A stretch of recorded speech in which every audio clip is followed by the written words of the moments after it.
So I've been shooting with this lens quite a bit lately. I recently picked it up. This is the Fujifilm GF 50mm 3.5. It's Fuji's GFX pancake lens.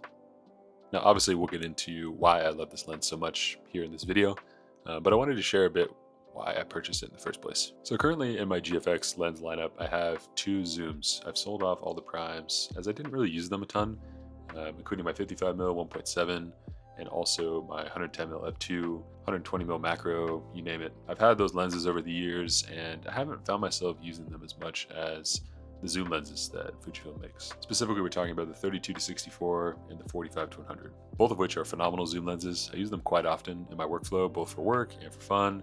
They're amazing all-around lenses, and I don't shoot wide open very often, so that's kind of my main key point is f4 is plenty for me in almost 100% of use cases. I don't need 1.7, f2. I don't enjoy the way that that looks. To me, I've sort of strayed away from bokeh later on in my career. Earlier on, when I first started, it was much more exciting and something that I focused on a lot. But nowadays, I like to incorporate the environment, especially shooting a lot more lifestyle photography for work. It's important to be able to get the entire scene in the photo, which all eventually led me to this, the 50mm 3.5. Now this lens is amazing. At 50mm, it's about a 40mm equivalent on full frame, which is pretty perfect for me. I wanted to be able to shoot some environmental portraits with this. I wanted to shoot some travel photos, and I wanted to just be able to carry one lens sometimes and not have to carry a full bag of gear, especially if I'm going on a trip that's just for fun. I love the idea of one camera and one lens without having to sacrifice on quality, and bringing along a GFX body with this really small lens really spoke to me, and it felt like exactly what I was looking for. So I picked one up. When I grabbed the Fujifilm GFX 50R, I also grabbed the 50mm 3.5. So the first sort of trip use case that I wanted to talk about with this lens is a backpacking trip that I did back in August with some friends up in the high alpine lake wilderness area of Washington. It was a phenomenal trail, a beautiful few days with friends, and obviously I wanted to bring a camera. And I'd never brought a medium format camera into the backcountry before. Honestly, the thought of carrying this much extra weight, I wasn't too sure about, especially because this hike was extremely steep. But once I got up to the top, and more importantly, once I got back and looked at these photos, I was so glad that I brought the GFX 102 with the 50mm 3.5 lens. But for that entire trip in Washington, all I had was the GFX 102, and I wanted to focus on using one camera and one lens on this backpacking trip. I was honestly impressed, not only with the images I was able to get, but also just how small this camera with this lens on is. And I felt like it was really easy to carry this camera, not only on the Peak Design capture clip on the front of my bag, but also tucked into my down jacket in my camera bag when it was raining. I had no problems with the bulk of this camera, and the ability to bring medium format pretty much anywhere has opened up a lot of new ideas and possibilities for me of where I could take this setup. It really is that much smaller than something like the 45 to 100 or the 32 to 64, not only in weight, but mainly when it comes to the actual form factor. This is such a small lens and it takes up almost no space, so I don't have to think about it too much whether I want to bring it along. And on a beautiful backpacking trip like this, I wanted to be able to capture these memories with the beautiful 100 megapixel sensor. I'll let the photos speak for themselves, but these were some of my favorites from the trip and probably some of my favorite photos I've taken this year. So obviously, in addition to that backpacking trip, I've brought this lens along on my GFX 50R kind of everywhere in daily life. I've found this to be a really amazing travel setup when I don't want to bring the large camera.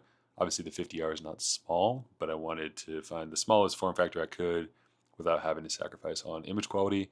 And this is the setup that I landed on. I brought this setup all around California, various road trips up to Northern California, shots around LA, shots at home as well. I find that this lens really does make me want to pick it up, and when I leave my camera around the house, even with this lens attached, I'll grab it around sunset, shoot some cool photos, and I love that the medium format quality is still there, even when I'm shooting photos at home.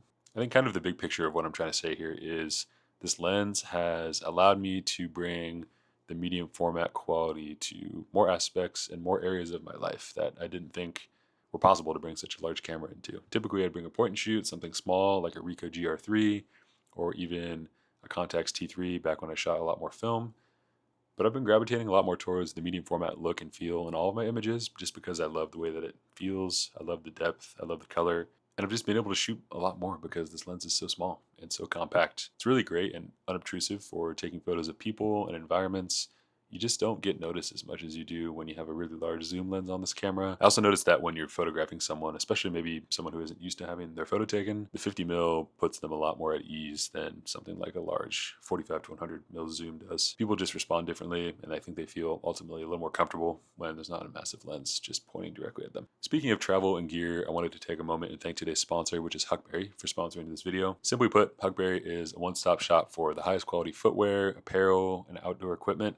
I've been using Huckberry long before they decided to reach out and sponsor a video, and I'm really excited to have them as a sponsor here on the channel. Huckberry is a lifestyle and outdoor retailer, meaning they have a lot of your favorite brands when it comes to outdoor equipment, menswear, footwear, apparel. A lot of the brands that I have loved over the years, Huckberry carries. I've picked up a few new pieces of gear recently for my camping trips, including this Garmin InReach Mini, which has been amazing to be able to text on satellite, both when I'm backpacking and when I'm out of service car camping. I also got this really beautiful bare bones chef's knife. I'm a big home cook and I love cooking while I'm camping. This knife is tack sharp, holds an edge beautifully, and it really kind of allows me to just bring one knife when I'm heading out to camp and to cook a nice meal. If you guys want to check out Huckberry for yourself, there'll be a link down below in the description. So moving on to the image quality, sharpness, overall shooting experience with this lens.